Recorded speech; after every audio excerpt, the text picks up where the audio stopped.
As a teenager, I became incredibly religious, wanted to become a Catholic monk for the rest of my life, doing manual labor and prayer in the Rockies, and then left it all behind a few years ago. And I don't think I'll know every element to my story or fully comprehend what it is that I've been through, but I want to tell you today a little bit about my own journey from being raised sort of culturally Catholic, going off the deep end, deep into religion, wanting to become a priest, spending every waking moment of my day in prayer, being very much a religious fundamentalist, and then a little bit of why I left, and what my life is like now as an openly gay man on the internet commenting on this stuff. So today I just want to tell you about my journey, all of the different stops, how I've evolved, and maybe it's part of your own journey or somebody around you. Today I'm not trying to make an argument, I'm not trying to tell you what to believe. This is more of a sort of memoir of my own story, and maybe there's something you can glean from all of that. I don't even know exactly where I start off other than I was raised Catholic, not super Catholic, but we went to Mass almost every weekend. Right out of 50 whatever weeks of the year, we were there almost every weekend. I was raised going to Catholic schools at the church that I went to. I went to a very large Catholic church in sort of the western suburbs of Minneapolis. And growing up, religion was something important, but we weren't fundamentalist about it. I remember going on trips and camping and my mom pointing out how beautiful creation was and how there had to be a creator. And I remember all these different sermons growing up from the priest at weekly Mass, and I felt like I had a really good experience with Catholicism growing up. I did great in school. I had a ton of friends. My parents knew all of the other parents from the same school and from the same church. I was succeeding. I felt like I was grounded in life. Went through First Communion. That was great, getting to go through all of sort of all of the workbooks. First Reconciliation, a little bit more scary, having to confess all of your sins to a priest and going twice a year. But still, I think growing up, I was never told that religion was exclusive or that all of our neighbors were wrong. It was sort of religion is important, God exists, and a lot of people find a lot of different paths to him. And I loved that version of Catholicism. And I went through 6th grade at the local kind of liberal Catholic school, and then I went to middle school. And that's sort of where everything changed for me when it came to religion. I was used to sort of the grounding of religion, the safety net, the meaning, the purpose, all of that. I wouldn't say that I had like a super personal relationship with Jesus, but I certainly thought that God exists. And then I went to public middle school. I went through Catholic elementary school through 6th grade, but the local middle school, public middle school, was 6th through 8th grade. So I went to public school in 7th grade, a year behind all of my peers. They already had a lot of social groups. And I just remember being really alone during middle school. I'm somebody that has always wanted to ask why about life. I want everything to make sense about life. And so going from a sort of like culturally religious environment to a public school, it was really disorienting. What is the meaning of all of this? Who created all of this? And then more importantly, how do I make friends? I've always had trouble reading social skills or social cues and knowing how to make friends, because when I was in elementary school, everything was about it was all about my particular interest at the time, which was like reptiles and amphibians, and that's how I made friends. And then in middle school, it was a little bit harder because there was new ideas, there was new people, I wasn't making a ton of friends, the world didn't make sense, it was overwhelming to somebody who wanted to think about the world and it wanted definitions and to know everything. And so I was just lost in middle school. I went to a good school, had a good education, but that sort of oomph behind life, that how do I make friends, none of that made sense. And I think that's what sort of drove me to start becoming religious. I remember into 8th and 9th grade attending some of my local church's confirmation events and preparing for that whole process. And it was, at first it was sort of, what are we taking this so seriously for? Like, do I want to become Catholic? Like, I think a God exists, but like this whole Catholicism thing, I have to think about this so deeply. And I just remember as I started attending the church more and more, I started making friends. The world started making sense. I've always said that sort of religion gives you really solid answers to really big questions. I think now, skip forward to current day, I don't think those are sufficient answers, or I don't think they're well reasoned. But at the time, the world started to make sense. Church started feeling like home because I grew up there. That's where I went to elementary school. It felt like I was back home. All of the sermons and the priests and the youth ministers, it was starting to make sense. I was making friends while I was there for the first time because I knew how to be Catholic and I knew how to make friends in a Catholic context. And so into 8th and 9th grade, religion was getting more real for me. And also at that time, I was realizing that I was gay. I knew it wasn't something bad, and I told my parents and they were supportive, but it's something that I didn't know what to do about in a certain sense. Like, what does this mean for my life? Like, I want to know all of these things and to like have life predicted.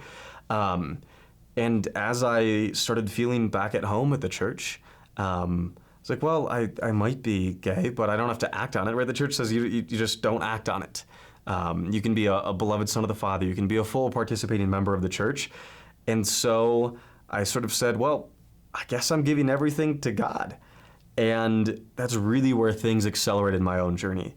I'm from sort of a suburban kid trying to make sense of the world, feeling at home in a well-educated Western suburb, to becoming very fundamentalist in how I viewed religion. Because I gave everything to God. I had this devout personal relationship with Jesus. I was willing to sacrifice everything to never get married one day, to pray. And all of my sort of personality, which is like I'm all in or I'm all in or I'm all out of a lot of different things. And I became all in for Catholicism. I like to read things and to focus and to learn and to make sense of meanings and definitions. And I found that in the church. I started reading all of these books on theology and philosophy, and like the big questions about life were answered. The meaning, the purpose, what this church is, who Jesus says he is. And I remember just so many amazing memories of the faith coming alive to me. Church retreats where you're there for a weekend with all of your other high school friends. I love those moments. And you go from praying for hours to eating ice cream in the kitchen late at night after everyone goes to bed. Those games outdoors and going on field trips with other kids from the church. Those talks about how we ought love Jesus and leave everything behind. And it felt exhilarating, right? I had meaning, I had purpose, I had quick answers to things. I felt like I could start proving the faith. And religion went from a sort of way to have a connection with something spiritual. Religion moved from sort of a participation in a greater power to Catholicism being the truth. Catholicism sort of posits itself that Jesus established the church, and in certain ways, the Catholic Church is infallible, which means it can't err on these like sort of big teachings about faith and morals.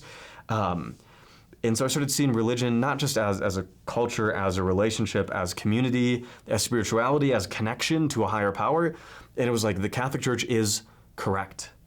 And like all the other religions and friends that I had of different religious persuasions were participating in truth. They were getting closer than, let's say, the atheists. But they still weren't right. They weren't equally valid. And I was trying to explain to people, like, as somebody joins a religion, it moves from a connection to a higher power to their whole world, to something that has something to say about everybody else. Catholicism is the one true church.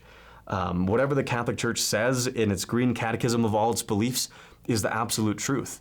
And it had given so much of my life of meaning and purpose and structure and routine that it had to be true in a certain sense. And I felt like I could prove it. I got into apologetics, which is the art of sort of defending the truth, defending the church, being able to argue for the existence of God, being able to look at the historical record to say that we have good reason to believe in Jesus, that he established a church, all of these things. And so at my public high school, I started telling everybody about Jesus. I wanted everybody to have that connection that I had. And so I learned how to prove God and how to prove Jesus and the church and all of these things, and told all of my friends, and got a few to start going to church and becoming Catholic. And it was so much reading, like so many books, everything came alive. And into high school, as a public high schooler, my daily routine was wake up and immediately pray on my knees, and then get ready and go to Mass in the morning, which is like the Catholic weekend ritual. But like every morning before school, it was like 6:30 or 6:45, and it was quiet, and it was peaceful, and it was structured. Right? There's not music. It's very quiet. And I love starting my day off like that because I had my book and everything sort of follows a rubric, and there was silence, and my day itself was structured. And then I'd go to school. And I think what people get wrong is that, like, people who are deeply religious love being in the world because it feels like you're in a movie, like you're a superhero, because I felt like I had discovered truth. I could tell everybody about it. And when I went to public high school, I was praying in between classes. I was telling all of my peers, not in some like hateful preacher type of way, but like I learned all these techniques of persuasion and evangelization and arguments and in philosophy. And I could tell people about it. And everyone knew me as Catholic in high school. And then after school wrapped up, I would go home, do homework for a little bit, and then go to church again. Catholics have this thing where they believe that sort of like the communion bread on the weekend is literally Jesus, and so they have this bread sort of on display in a little quiet chapel 24/7. And so sometimes I'd go there after school. Throughout the day, I was praying the rosary, which is sort of like different prayers on a beaded loop. I was reading the Bible all the time, 5 and 8 times a day in this thing called a breviary. I was just sort of sitting with Scripture. I was just having silence with Jesus. I was listening to all of these podcasts and this media. And I think what so many people get wrong about religion now is that there is so much media. There's so many things that people think that they can prove their faith. And I was just tearing through so much content and so many different talks and priests and monks and all of these things. And the faith was alive and the most important thing to me. Every waking moment, every breath felt like I was participating in this grand mission about the world while my peers were trying to navigate big questions of life. I had them, and they felt so real. And then things started going a little bit more downhill or a little bit more extreme when I heard about the Latin Mass, which in Catholicism, like if you type up sort of Catholic Church near me, what you're going to see is a church service that's in English. The priest is looking towards the people. There might be songs and instruments that you recognize, and that's what most Catholics go to. And like by and large, your average Catholic is thoroughly awesome. Right? If you look at the stats on what they believe and how they behave, like it's a culture, it's sort of a belief system with a higher power. But as I took my faith more seriously, as I believed unfailing in everything that the Catholic Church had to say, because I knew it was true. It was the one true church, and that was exhilarating. But then all of these like average Catholic churches were like, gosh, they believe what the world thinks. They're not as extreme as myself. Like I want something deeper. I want to be around people that also think that like Catholicism is the way and that the world would be better if everything was more Catholic. And so I heard about this older form of the liturgy, something out of the textbooks. And I went to a Latin Mass, which looks a little bit different than your average Catholic church sort of worship service. It's all in Latin.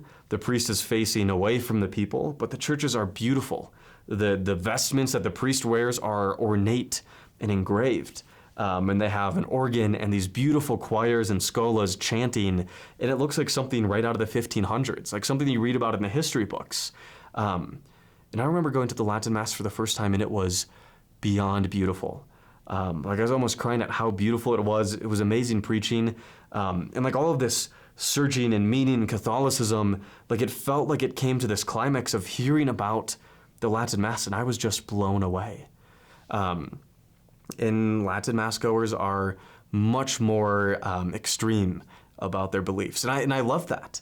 Right? These are the people that are also praying 4 rosaries a day, that are praying and going to Mass every day, the people that are reading the Bible every day, the people that are spending 1, 2, 3, 4 hours a day in prayer.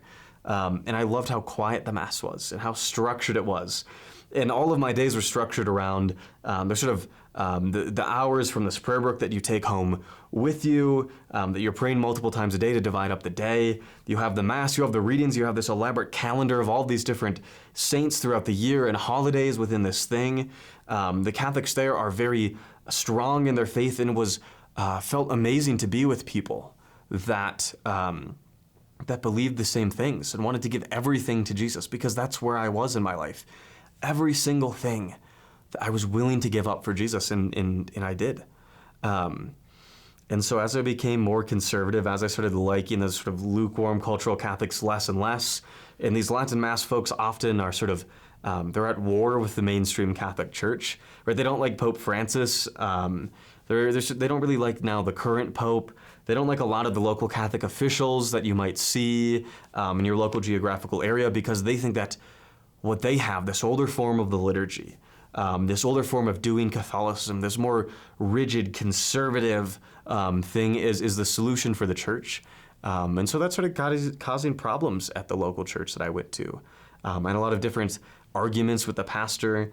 The youth ministers, I wanted them to be more Latin Mass going. Like, there was so many things. And so I became more and more isolated from the outside world because I wanted to be very Catholic. And there's all of these stories and ideas of like, you want to be unequally yoked, you want to be around people that are on fire for Christ. And so I just started seeing less and less people. And I think it was 2020 during the COVID lockdowns where I became super religious and eventually wanted to become a monk. Where for a lot of people, COVID lockdowns were very sad. They were isolating. But for me, I was super happy during these COVID lockdowns because I got to live like a monk. All I got to do was pray and structure my routine and connect with the divine and read all of these stories about saints and figure out how I could save the world because I knew what God wanted and everybody else in the world just needed to hear this truth and their lives would be better. There were so many amazing arguments.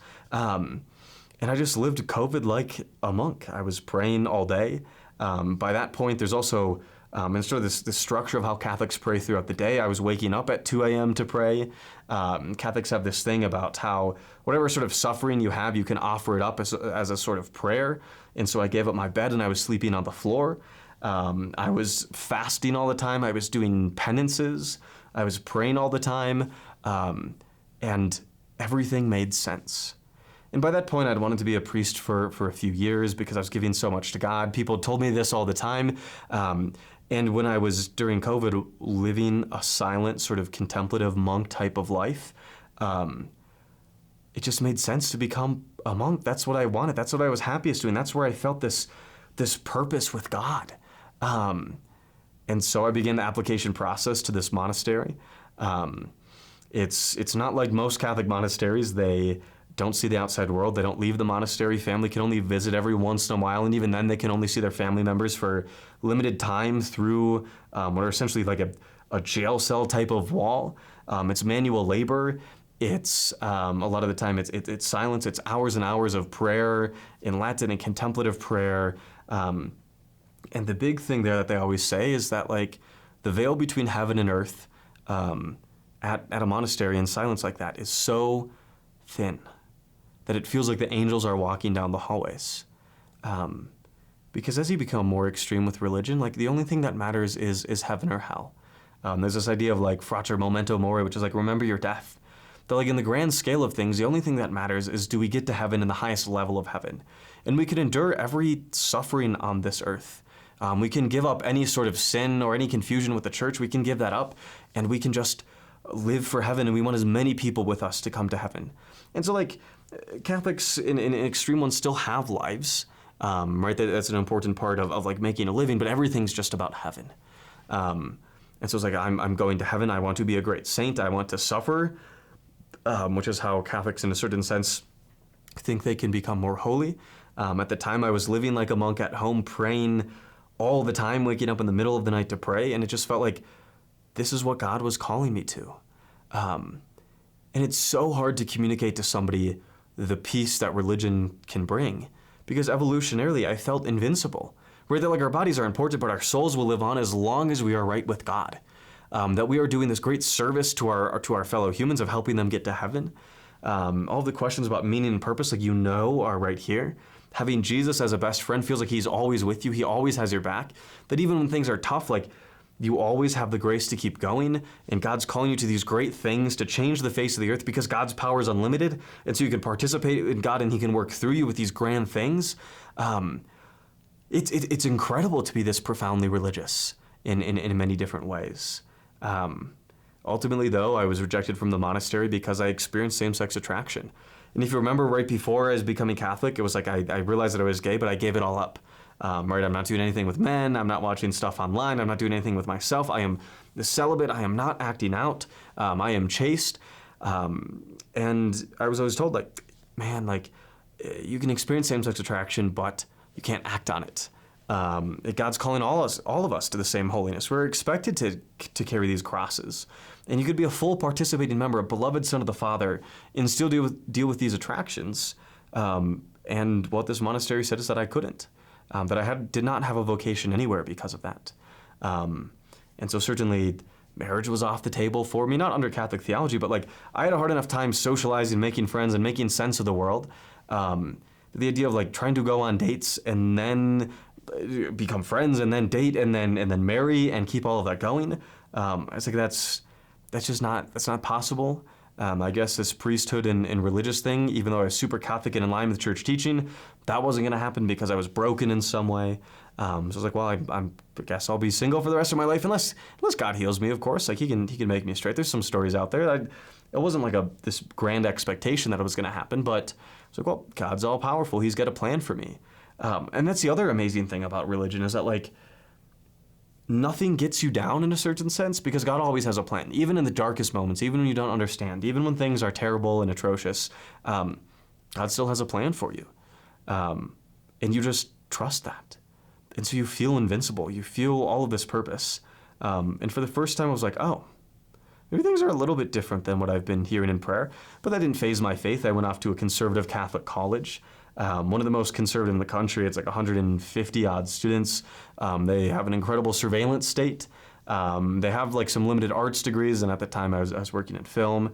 But it's really just about getting to heaven. And for the first time in my life, in a weird way, for the first time in my life, I was with Catholics there. Really, growing up and as I became religious, I was going to a public high school. My family wasn't like super Catholic in the way that I was. All of these people out there was like, it was just. I wanted to be around people that thought and saw the world in the same way. And so I went off to this tiny college, and at the time I would have said that I loved it.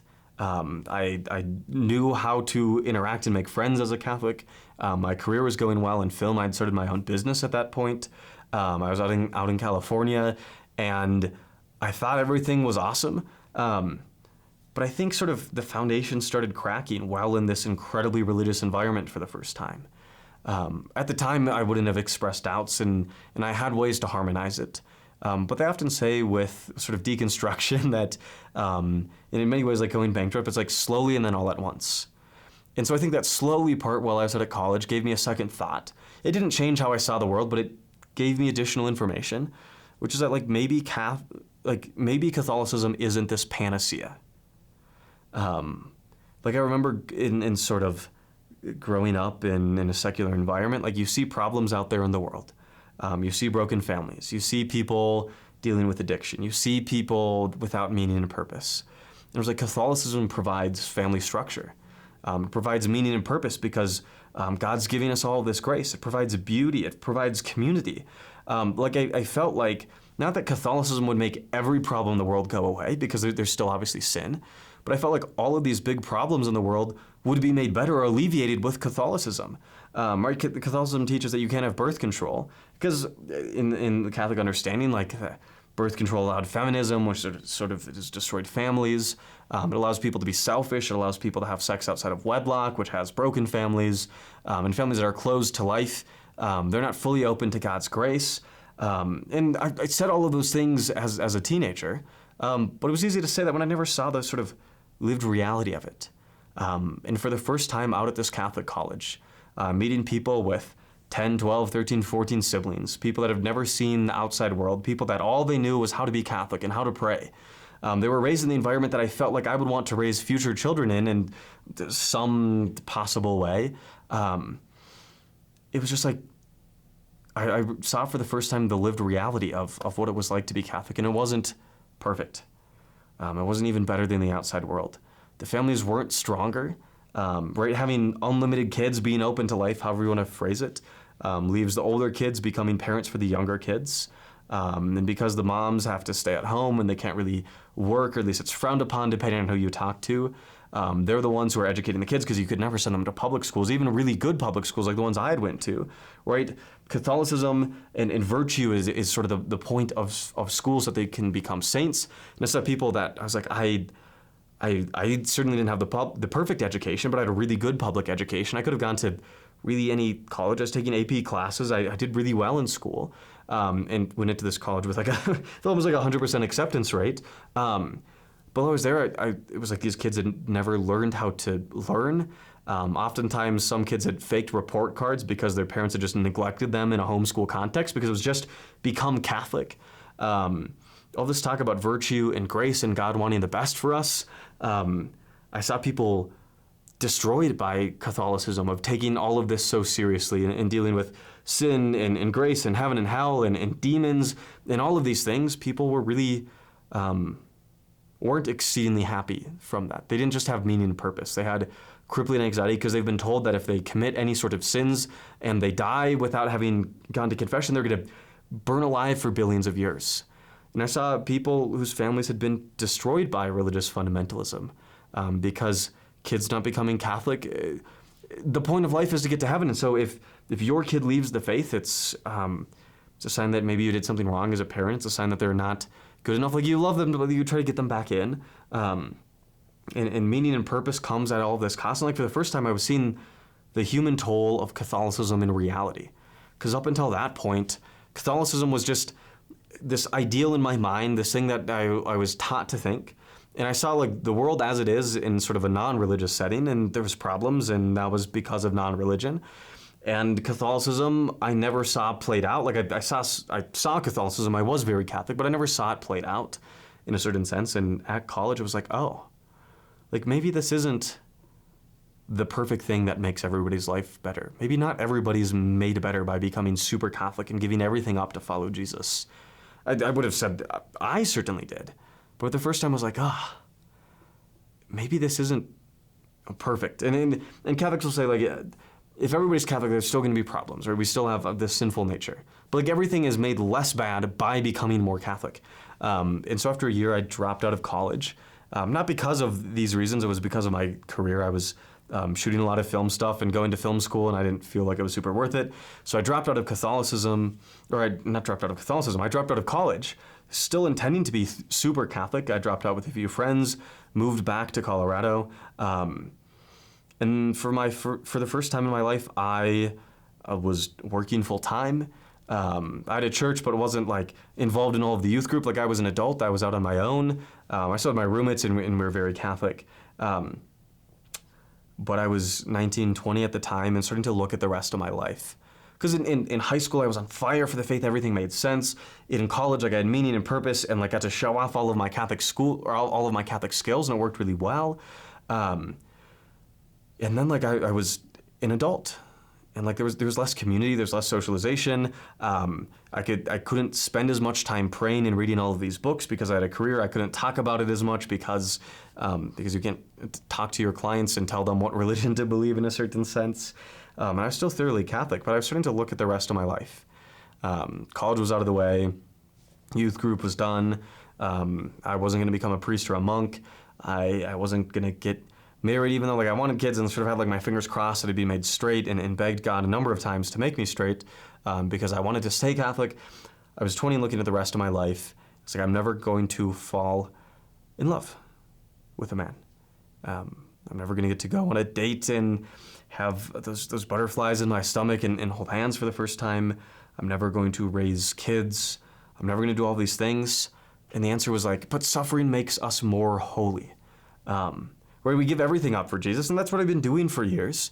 But as I talked to more people out in the world and saw different beliefs and people that had good reasons to believe it, for the first time I was like, I need to investigate what I believe. And not just look at the reasons, because I'd read so many apologetic books. I felt like I debated Catholicism all the time with all of my peers. And I was like, well, I should be able to prove these things, right? They're like, why can't I act on same-sex attraction? It's like, it's going to destroy my life. It's going to send me to hell. Like, it's a disintegration of the human person. All of these like big philosophical concepts, the scientific research that these people thought that they had. And it was like, oh, maybe not. In Catholicism has answers for things. There are so many arguments for the things.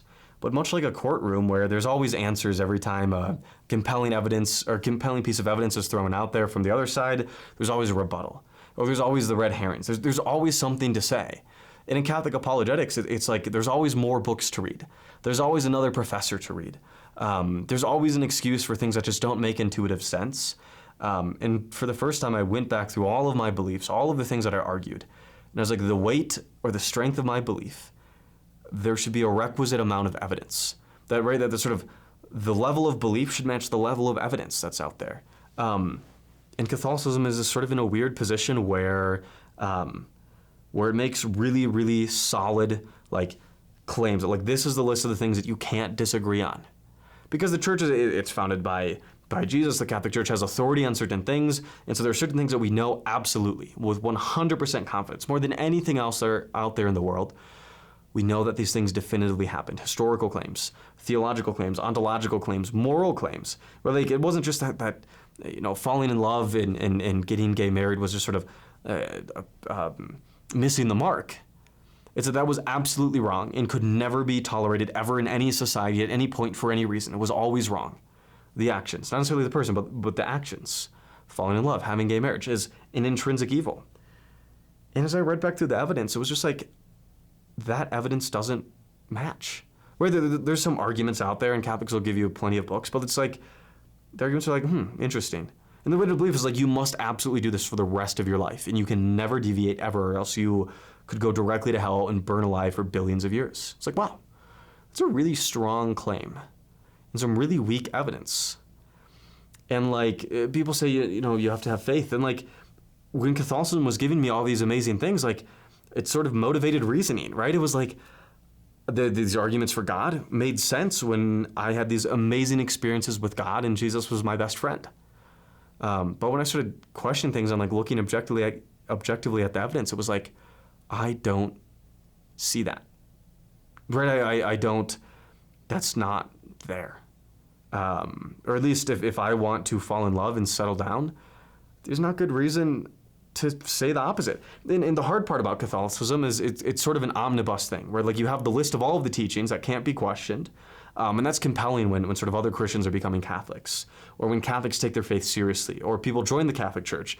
It's this beautiful thing where the church is infallible on certain issues, and so you can have confidence in all of these different beliefs, and the world comes alive.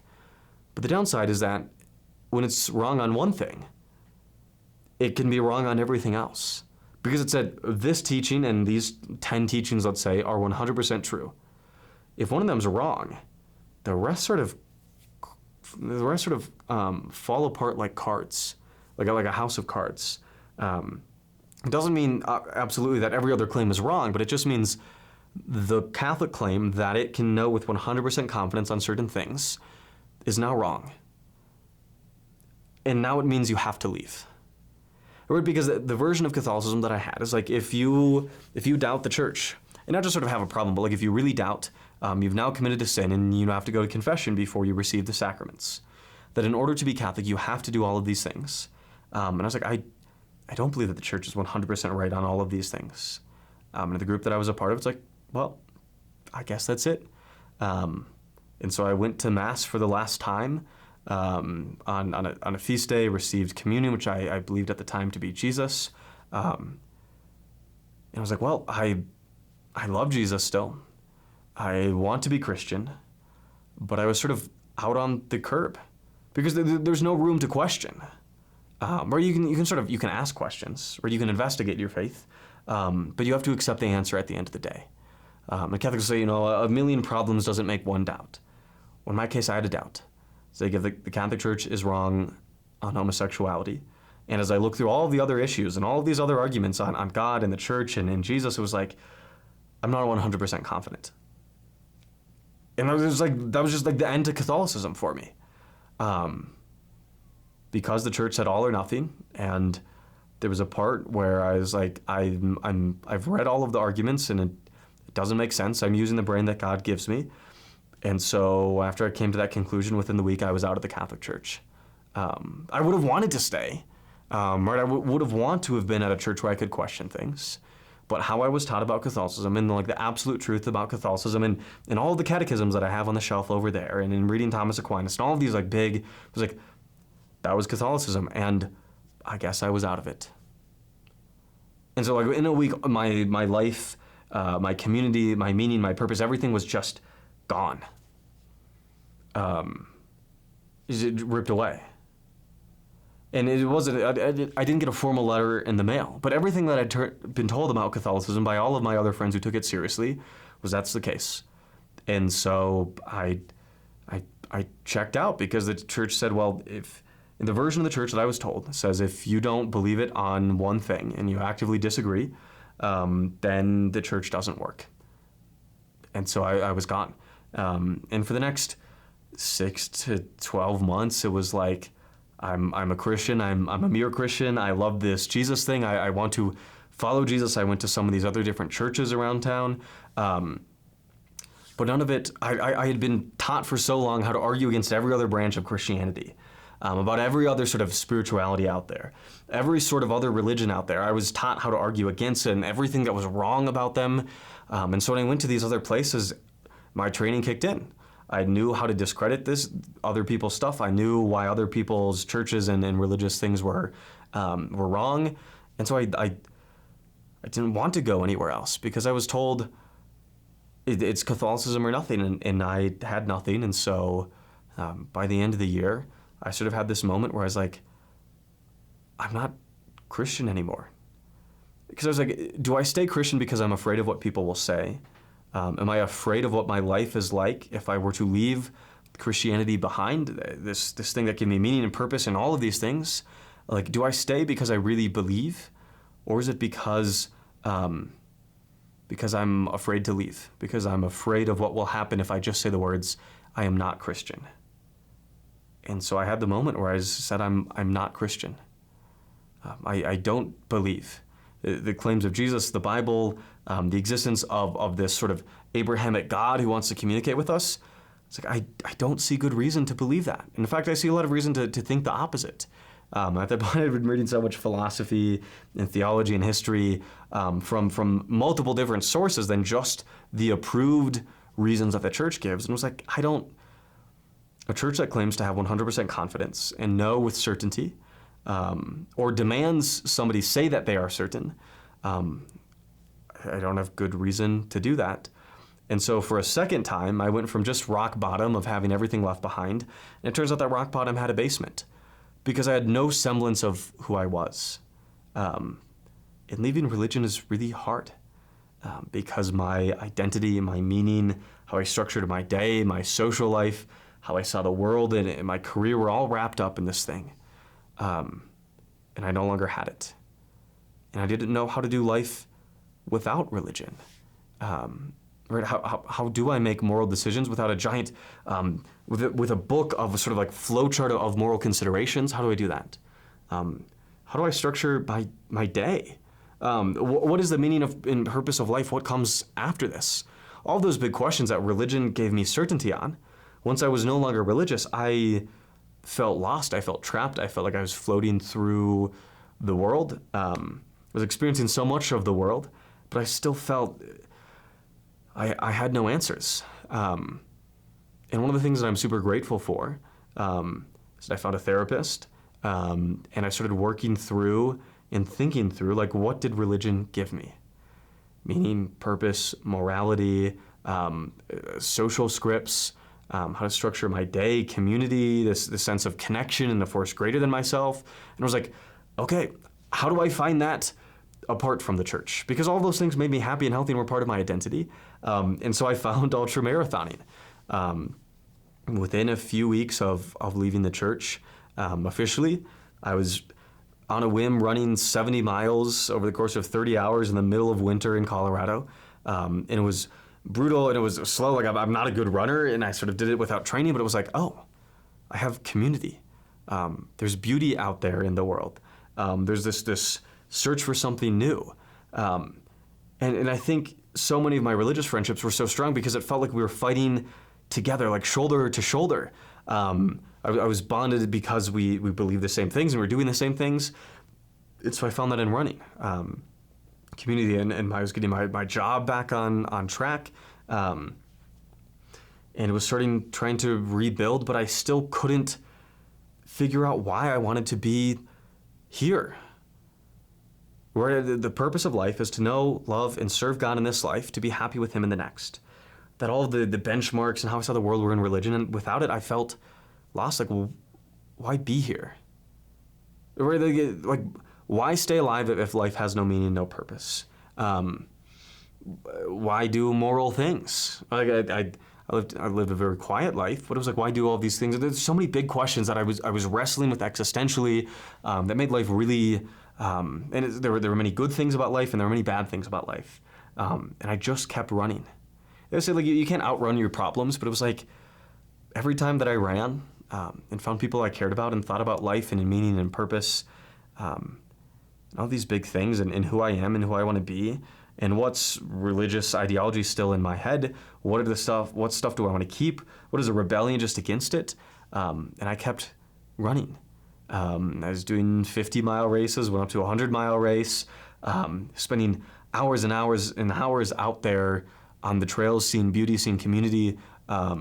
You're puking in bushes. You're sleeping at 4 a.m. on a random rock in the bushes. You're seeing these incredible high moments of traveling to places, to Hawaii, to Arizona, to see all of my friends succeed, to help them there, to do races of my own. There's the dark moments of pain and unimaginable suffering at these races, and like you keep pushing through, and there's sort of transcendence and meaning, all of these things. For the first time in my life, I was like, oh, like I'm okay. I learned so much through these races. I built a community. I rebuilt my life. Like, this was my new home. From running in the mud of Hawaiian jungles, with bleeding out from my legs, and getting to help a friend through a 250-mile race, where we're talking about life and Buddhism. And I was out there for days. I was out there for hours and then sleeping and then getting back into the race with him. I sort of arrived at the point where I was like, I don't think that there's like some objective meaning in life, and that's okay, because it's about the journey. Like what makes races beautiful is the journey. It's not the finish line. You can drive to the finish line, but it's about the journey. It's about who I was becoming. At the same time, I was having community. And it's like, what happens to us after we die? It's like, I don't know, but I really love the people around me. And I'm okay being on this rock flying through space with people that really matter to me. And like, why do things if there's not some objective purpose out there? It's like, because I care about things. Then I started doing this YouTube thing, and I've had an absolute blast over the past year. Sort of a year or two after I left religion, now I've been doing it for another year. And I've talked to big names that I used to read, Jordan Peterson, Michael Knowles, getting to go on the big debate shows, getting to talk to big apologists whose books I had on the shelves and read while I was Catholic. I've gotten to debate them. I've talked to people with similar experiences. I've built this amazing online community. And so much of that was sort of processing what was this religious phase of my life? Right? How do I go from a normal teen raised in the suburb in a non-religious or non-fundamentalist household to wanting to spend all of my years and the rest of my life flogging myself and doing manual labor in complete silence in the middle of the Rocky Mountains, and then having it all ripped away, not wanting to really be here, and then running for forever, for days on end, almost going to the hospital on a number of occasions, like crazy things, but meeting so many amazing people, putting my life back on track. Then I added sort of this YouTube thing to all of it to process it.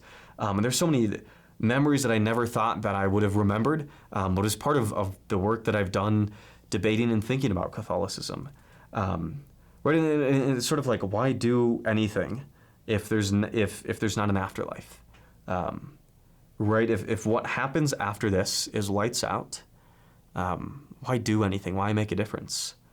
And I think I sort of found a portion of that online, because it was like, why do I do this? Isn't because I want to burn the church down. It's not because I want to tell people what to believe. It's not because of my own healing now. It's sort of, there's a lot of people who are going to be in the same trajectory that I was, and I want to make sure that they make an informed choice. And like, that's something that I care about. And like, ultimately though, we all go lights off. While we're here, I want to make it a little bit of a better place, and that's what I do this on sort of YouTube and thinking about these questions. Like, there's like a microcosm of like, why do anything? It's like, well, I know that my loved ones will pass away, and I will too. But so why build relationships? It's like because I care about them. Right? I love hanging out with my parents. I love hanging out with my friends. I love seeing them flourish. I love being there for them. I love when they're there for me. I care about them. And like that's good enough for me to move through life. And like, why do I'm a videographer as my main job. Why do that if nothing matters? It's like, because I enjoy it. There are so many cool and exciting things to do. And it's like, why push through suffering? In a certain sense, it's like, because this will all end eventually. And so let's stay alive, right? Like whatever sort of problems are out there in life, and as I've gotten older, there's more and more challenging things about life. Life is not easy. Why push through? Because I'm proud of who I'm becoming. I've learned that things do get better. And ultimately, no matter how bad the tragedy of life is, one day I will be on my deathbed, looking back hopefully into my 80s and 90s or 100s or whatever it is, and I'm going to have 2 weeks of my life left, or however long that warning is. And I want to be proud of who I've become. I want to be excited and to not have regrets. There's things that if something tragic happened now, I would be bummed that I didn't get to experience. And so I want to have experienced the world when I look back on my life. I want to have made the world a better place. With the little moments of smiling and making somebody's day better. I don't have to solve all of the world's problems. I don't have to get people to heaven. But if I've made one person's day better every day of my life, I'm okay living life that way. And if sort of impacting people that feel trapped and feel like life isn't worth living because of their sexuality and their religion and that clash, keep somebody to sort of reconsider things or see a permission structure to exit, I'm okay that at the end of my life there will be family and friends around me, and I can go peacefully. And like that's sort of how I've made peace with all of this. And then as I was sort of starting my channels and the tail end of figuring out, like I felt like I'd wasted all of my years becoming super religious. I threw away my teenage years. I could have been a normal high schooler. I could have gone to prom with somebody that I liked. I could have been on the sports teams. I could have done so many things if I didn't spend all of my time praying. And for a while after I left religion, as I was sort of regaining meaning and purpose, it felt like I was a kid again. Like I both felt like 35 because I'd been through so much of life between my business and religion, getting to think about all these big questions of life. I felt like an old person. In many ways and matured in certain ways, and also very new to the world. Right? Like how do I make friends? Right? In religion, like I knew the script. How do I make friends apart from religion or apart from a special interest? How do I do that? Like how do I go about dating? Right? I went on a date for the first time at 20 and got into a long-term relationship, and it's like I never had the experience of dating in high school or ever talking about crushes because it was pushed so far down in me of being attracted to men, and I extricated all of that from my life. And then for the first time I was like, how do I date? I feel like the 11-year-old boy who has a crush for the first time, and what do I do about that? And so I felt 35, I felt 12 at the same time, all of these big questions about life as I was getting meaning and purpose. I still felt like I was gypped or that I should have done something different. Or like, how did I come to believe such crazy things? It was just, I think, a question that I'll wrestle with for the rest of my life. But as somebody who's gone from not super religious to super religious to leaving it all behind, it's like, how do I make sense of these crazy beliefs that I had? How do I forgive myself? How do I grieve the years that I lost? And what I've come to is sort of like, how I see religion is how I saw it when I came through the doors of the church for the first time. It was community, it was culture, it was spirituality, it was history, it was art, it was meaning, it was purpose. It was all of these things that I don't think religion's about the belief claims at the end of the day. It's sort of like Jesus rose from the dead as a sort of like fact of history is when people tell me that, and I talk to so many religious people now that they'll say that they absolutely believe that. But how I see when I was religious and how I see religion now is not a sort of fact pattern, right? It's not something that can be proven. It's not something that is true or false. It is our construction and making sense of the world. And so when I allowed myself to think of of what were some of the crazier beliefs on all the hot button issues and these wildly conservative beliefs. Remember one time I took my mother to church with me to this conservative church and was about how feminism was from the devil, as that was like the church sermon, and I like fully believed it at the time. It's like, how do I make sense of that? And it was like, I was a 14-year-old trying to make sense of the world. And how do I make sense of, like, I threw away those years in a certain sense. It's like, I became who I am today because of those years. They weren't wasted. That my life would be so different, and I would be so different if I hadn't gone through that. And I'm grateful for that. That now I'm my own unique person. That Catholicism will always be part of my own story and who I am, but it feels so distant now. Like when I first started my channel a year ago, thinking about religion, when I'd see Catholicism, like it felt like there was still a part of me that related to that, or that it felt like I was meeting my past self. And now when I talk about Catholicism, I visit churches now quite frequently. That's not me. Or it sounds so cheesy, but like when I first started my channel, it was like so much of my life was Catholicism and trying to make sense of it. And now I recently turned 23. It's like I feel my age now. I feel like I sort of went on this roundabout trajectory, and my life is unique in so many ways between my career, my social media presence, and how I read and look at the world. Yes, will always be different in a certain sense. I'm not saying that I'm average. I think anybody that knows me now is I'm not sort of a normal average person, but I feel like myself. I know that I will grow. I know that I will change. I know that I will look back at some of the beliefs that I have now and they will update, and I hope that they update. But the life that I have now and the beliefs that I have and how I see the world feel like authentically mine. Because religion, people genuinely believe it, but it's so uncompelling now. It's so... everybody is part of a social script that religion is sort of ready-made, just add water, where it's so predictable that people that join religion and go down a rabbit hole, it's not them in a certain sense. They genuinely want that, and it's their own experience, at least as I think about my own. But like the beliefs that I held as a Catholic, I genuinely held, but they weren't me. Or as cheesy as that sounds, like I didn't get to those conclusions independently. I read into them. I read so much history and philosophy and theology and biblical stuff. Like those were genuinely my opinions, but they weren't mine. And now, like how I see the world, I think is unique. I don't think anybody else has my own has views the world in the same way because it's my experience of the world. I have so many different things that I've read about and so many things that I'm deficient on that like. I can't help but think what I do now, and I hope that those change. But I can live with, let's say 10 years from now, I wildly change. I can live with my beliefs now because I know that they're mine. And like I have arrived to them, and I've heard so many different voices and synthesized them in here. And the life decisions that I make, I'm sure I will look back and regret some of them, but I know that they're mine. Versus when I was religious in sort of making these naive decisions, they weren't mine. I genuinely made the decision. I wasn't being coerced, but I was consuming a diet of media that said particular things. I was around people that gave certain advice. But now I'm just me, as cheesy as that sounds. And I wake up in the morning and I get to experience life, that there are so many things that I want to do before the lights go off.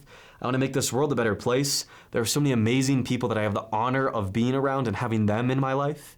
That I'm excited for how my beliefs change as I get older. I'm excited for how life changes and where I end up living long term and all these big questions. And that's the exciting part about life. So we get to live it once. And that's what I think makes today so valuable. That I'll never have today. I'll never be able to go back and redo today. So I'm going to live it to the max. And as I look at the rest of the rest of my life, I'm nothing but excited. And there's no longer this existential dread of sort of, it's either heaven or hell, or it's nothingness and that should make me sad. I'm just excited for the future, however long that is. And I love the life that I have. And yes, there are nights where it's like, I'm lonely and I'm going to ask out friends. Awesome. My life is pretty mundane. It's pretty tame. But I think when I was religious, I was like, if I ever stopped believing in God, I would I don't even know what that would look like. And what it looks like is a quiet, normal day, and I sometimes do crazy things, especially in my career, in my work. There are crazy things, and there are boring days, and there are so many things in between. And I'm okay just being here. And that's exciting to me. And so that's the sort of, that's how I make sense of what I went through. I'm sure that'll change, and I don't have any I don't have any intention of going back to a church. I don't have any intention of becoming religious right now, but I also know that will change. What I do here on the internet of so many podcasts and so many debates is to have fun, to make the world a better place, to help people make informed decisions about this. I'm excited. I'm 23. I feel like I have my life back underneath me, and I don't feel like I have my life perfectly together. But for the first time, Catholicism is something in the rearview mirror. It's something that I'll always remember, but it's no longer who I am. And same thing like not being religious, though I talk about it a lot on the internet, but that's also just not part of who I am on a day-to-day basis. When I meet people who believe anything about religion, I'm nothing but excited for them. I get invited to so many friends' religious celebrations of different religions and denominations, and I'm happy to do that. When I talk to people who want to burn down the church metaphorically and hate religion, I also recognize and reverence that, and I'm excited for them on their own journeys and their own activism. And I say I do not believe in God. And so in a certain sense, like that's part of my identity, but I don't, apart from my work, it's not like who I am. Like it's not the inverse of Christianity, which was all of who I am, and now in the opposite direction, my identity is this. It's just a thing that I believe. I have a whole life in a community of people that's sort of influences, but it's not part of like who I am as Cade. And so that's sort of my religious journey, and then it's going up and down and everything in between. And wherever you are, what would be my advice to my past self? I think I would tell my past religious self that I'm happy for him.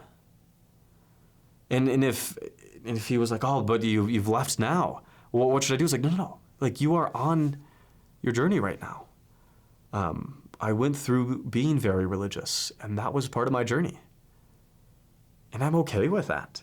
Right? If I could go back to the time machine, I wouldn't rip my past self out. And I'm also glad that I left. Right? If I went back to when I left the church, I wouldn't do anything differently.